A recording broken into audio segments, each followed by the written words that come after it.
আসসালামু আলাইকুম প্রিয় কলিজা বন্ধু বান্ধবগণ।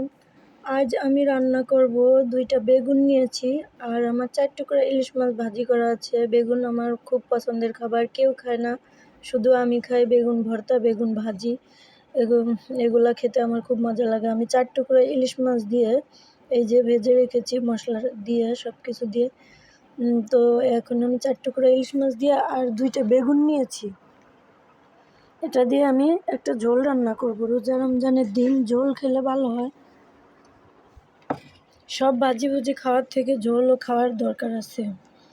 রোজার মধ্যে তো প্রচুর পরিমাণে পানি খাইতে পারে না। ইফতার করার পরে যা শরবত খাওয়া হয়, তারপরে আর পানি খাওয়া হয় না, এমনি থেকেই পেট ভরা থাকে।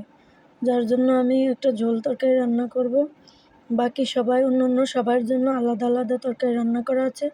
তবে এই খাবারটা আমার পছন্দের, বেগুন দিয়ে ইলিশ মাছ ভাজি বা রান্না করা।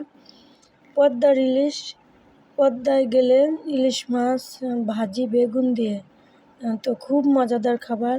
পদ্মায় ফেরিতে এগুলো বিক্রি করে, এগুলো খেতে অনেক মজা। টাটকা ইলিশ তুলে আর বেগুন ভাজি 1 টুকরা দেয় আর 1 টুকরা ইলিশ মাছ দেয়, খুব মজাদার খাবার।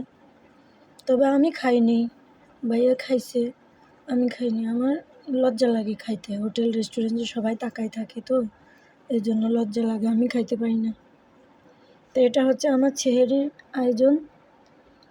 গোশত আছে, মুরগি, তারপর শাকের তরকারি আছে, শাক ভাজি আছে, আরও অন্যান্য তরকারি আছে।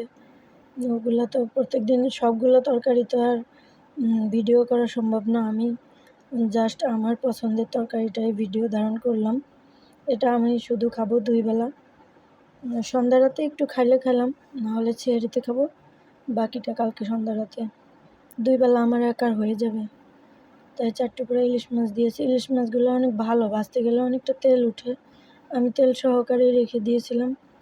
আর বেগুন তো আছেই, বেগুন ভাজি হলে আমি খাসির মাংসও খাই না, বেগুন ভাজিটা আগে খেয়ে নিই। দেখেন তরকারিটা আমি সুন্দর একটা কালার এসেছে। আমার এটা রিয়েল ক্যামেরা, এটা কোনো এডিট করা না, কিছু না, এটা রিয়েল কালার আমার এই ফোন। আল্লাহ হাফেজ।